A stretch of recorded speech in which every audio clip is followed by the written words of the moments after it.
zikrullah. Di dalam kitab Fadhailus Syuhur, masih di dalam bulan Shafar, yang mana kita bertabaruk dalam kitab ini yaitu huruf fa. Wa ammal fa'u fi hadha syahri fana'un nafsi. Guru Agung memaknai dalam kitab Fadhailus Syuhur ini, huruf fa ini adalah fana'un nafsi. Wal maqsudu bi fana'i nafsi huwa nafsul fana' wa fana'uha bil fana'illah.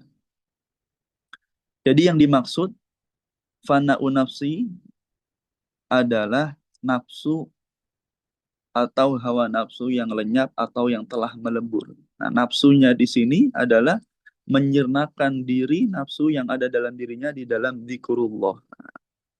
Allah Subhanahu wa taala berfirman, "Kullu man 'alaiha fan wa yabqa wajhu rabbika dzul jalali wal ikram."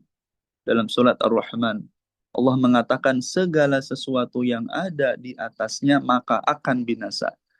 Dan yang hanya kekal adalah zat Tuhanmu yang memiliki keagungan dan kemuliaan. Nah, kata Pangersa Abah, tidak akan bisa nafsu manusia itu lenyap atau bisa fana kecuali dengan zikrullah. Namun, wala yufidu dzikru fana faidatan tammah. Nah, zikir juga tidak bisa memberikan faedah atau manfaat illa bitalqin, kata Abah, kecuali faedah dan manfaat dzikir tersebut bisa sempurna, bisa memberikan manfaat dari dzikir tersebut kecuali dengan talqin. Sedangkan kalimat talqin dalam Islam hanya la ilaha illallah saja, bukan yang lain. Sebagaimana sabda Nabi SAW yang sudah masyhur sering Abah sampaikan, laqinu mautakum la ilaha illallah. Talqinkan orang yang akan wafat di antara kalian, yaitu dengan kalimat la ilaha illallah. Hadis riwayat Imam Ahmad, Muslim. Begitulah di antaranya keutamaan orang yang mendapat talqin, maka ketika dia istiqomah, Allah akan mengaruniakannya fana. Nah, fana di sini juga melenyapnya hawa nafsu pribadi yang ada dalam diri manusia yang begitu dahsyat, luar biasa, ibu bapak yang dimuliakan Allah, harus terus kita upayakan. Dan Nabi juga mengatakan, Fabiha ruhil amin. Nah, dengan ruhul amin inilah maka akan terwujud yakunul fana'u fi syaikh alladhi bihi yakunul fana'u fillah. Nah, dengan adanya ruhul amin, yakni kita katakan syekh mursyid, ruh yang terpercaya yang mentalkinkan kalimat tersebut ke dalam diri kita semua, maka akan terwujudlah fana fi syaikh, yaitu lenyapnya nafsu pribadi diri kita dan akan melebur dengan kehendak guru. Nah, jadi seseorang yang telah mendapat talqin dzikir dari Ruhul Amin dan ia mengamankan, melestarikan zikirnya, maka sadar atau tidak dirinya akan mulai melebur dengan kemauan atau kehendak gurunya. Apa contohnya? Di antara contoh yang insya Allah mungkin kita rasakan, sering juga disampaikan oleh para mubalik, oleh para wakil talqin, di antaranya adalah ciri kita telah fana fi syekh itu adalah yang pertama bisa dikatakan betah jasad. Nah, apa itu betah jasad? Kita itu dibisakan, diringankan, dimudahkan jasad kita untuk mengamalkan amaliyah pecinta kesucian jiwa ini. Nah, jadi ibu bapak yang terhormati Allah, kita introspeksi dalam diri kita. Bahkan kemarin ya, jadi sering nggak saya ketika di Manaqib Pusat ditegaskan lagi oleh Tuan Guru Pangersa Abaus melalui Prof. Al-Amin ketika kuliah subuh. Pekerjaan pokok kita mah adalah DKM gitu kan, DKMS lah kita tambahkan kata Pangersa Al-Amin, yaitu zikir, khotaman, manaqiban, dan sholat-sholat sunnah. Nah itu semua adalah cara untuk kita bisa fana fi syekh. Jadi bukan hanya, maaf sekali lagi, bukan hanya kita bangga setelah mendapat talqin dan setelah itu tidak mau istiqomah, tidak mau riyadhah, berusaha untuk mengamalkannya, zikirnya, khotamannya, manakibannya, atau sholat-sholat sunnahnya, kita tidak maksimalkan semampu kita. maka kita sulit untuk apa namanya fana fi syekh, apalagi sampai fana fillah. Nah, tadi cirinya kita telah betah jasad dulu tuh yang pertama. Sudah ringankah kita mengamalkan dikir? Sudah ringankah kita mengamalkan khotaman? Sudah ringankah kita mengamalkan manakiban? Sudah ringankah kita mengamalkan sunnah-sunnah kanjeng Nabi Muhammad SAW atau sunnah mursyid? Nah, ketika hal tersebut dalam keseharian sudah mulai kita rasakan, maka bisa dikatakan ciri yang pertama tadi, betah jasad itu yaitu fana fi syekh, sudah mulai Allah karuniakan dengan wasilah abah diri kita, kita telah mendapatkannya. Nah, tapi tidak cukup di situ. Ketika kita sudah betah jasad, diringankan amaliyah dalam keseharian, paling tidak ketika sholat saja tuh. Jadi apa namanya barometer tolak ukur kita ketika sholat, apakah kita mengutamakan sholat yang awal waktu, maksudnya di atas segalanya, pekerjaan pokok kita kan tadi dikir khotaman manakiban. Adapun profesi kita yang lain itu adalah sambilan, masya Allah. Nah ini yang sulit dalam arti sulit harus terus kita riyadhah karena melenyapkan keinginan pribadi apalagi tentang duniawi itu tidak mudah ibu bapak rahmati Allah. Mesti terus kita maksimalkan. Di antara bantuan yang terbaik adalah tadi dengan berguru kepada orang yang telah bisa melenyapkan nafsu dirinya dan mau dengan nafsu gurunya siapa? Adalah murid jadi, yaitu Abah Aos. Murid jadinya Abah Anom. Nah, dengan ikut kepada sang murid jadi Abah Aos ini, murid jadi Abah Anom, dan terus Abah Anom adalah murid jadi Abah Sepuh adalah murid jadi Syetolha, terus ke atas sampai kanjeng Nabi Muhammad SAW, maka kita sebagai murid-murid yang sedang OTW akan mudah. Mengapa? Karena kita telah menemukan seorang diri manusia yang telah melebur dengan kemauan gurunya, dengan kemauan Tuhannya.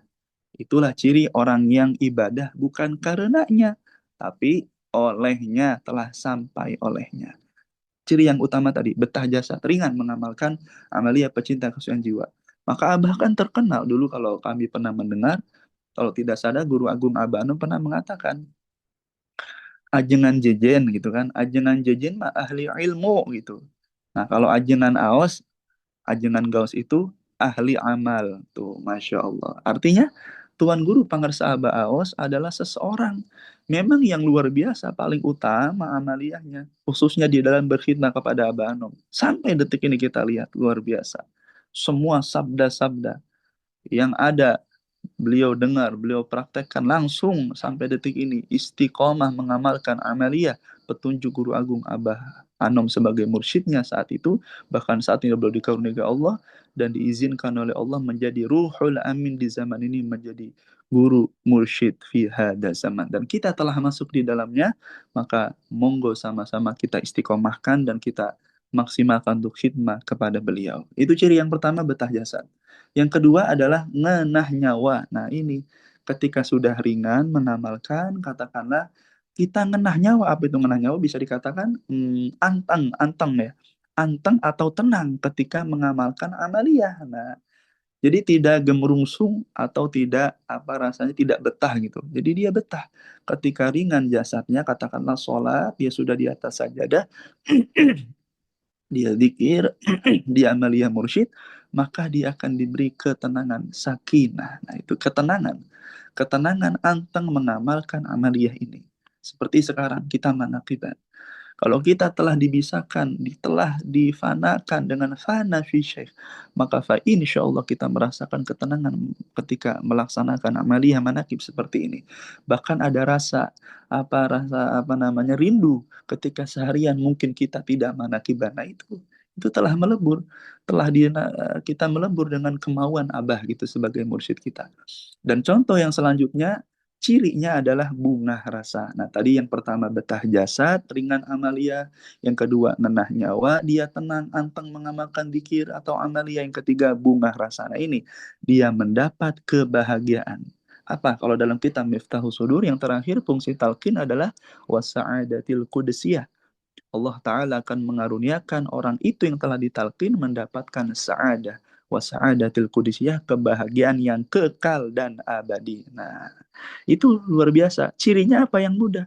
Dia mendapatkan kebahagiaan kekal yang abadi, sudah pasti cirinya diantaranya berperilaku atau perkataannya, perilakunya, perbuatannya, serta hatinya selalu prasangka baik. Tuh, prasangkanya baik, husnudon kepada Allah, husnudon kepada seluruh makhluk ciptaan Allah. Ini diantara tiga ciri ini, ibu bapak yang dimuliakan Allah, bisa dikatakan, fa insya Allah mudahnya orang tersebut telah bisa fana fi syekh. Jadi dia tidak terus menginginkan kemauan dirinya, namun dia mulai fokus terhadap apa nih yang saya bisa bahagiakan, cara membahagiakan guru agung Pangersabah seperti apa. Jadi kehidupannya yang dia lalui ini orientasinya bukan hanya untuk dunia saja, tapi sudah mulai terus meningkat, pengen membahagiakan, pengen terus terhubung dengan guru agungnya itu Syekh Mursyidnya.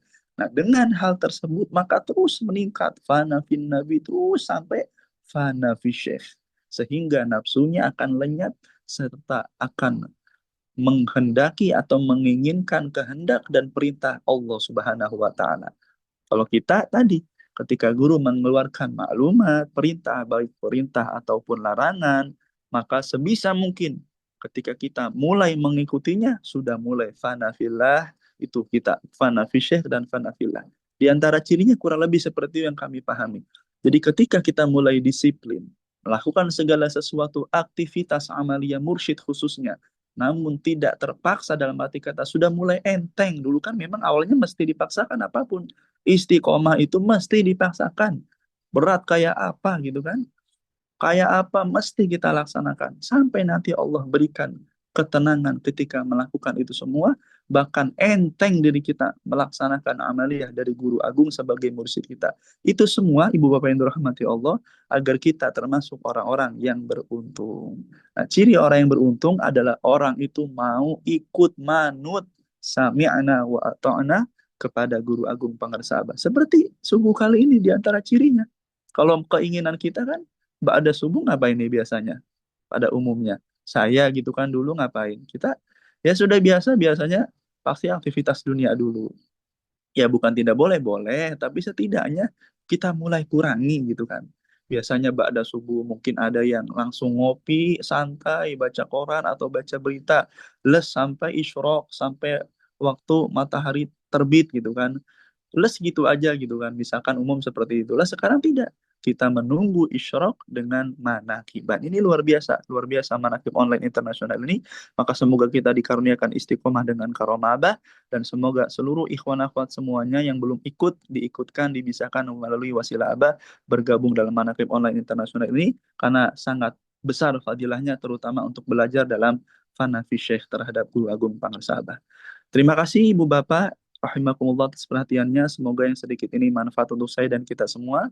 Wallahul muwaffiq ila aqwamit thoriq. Assalamualaikum warahmatullahi wabarakatuh. Waalaikumsalam warahmatullahi wabarakatuh.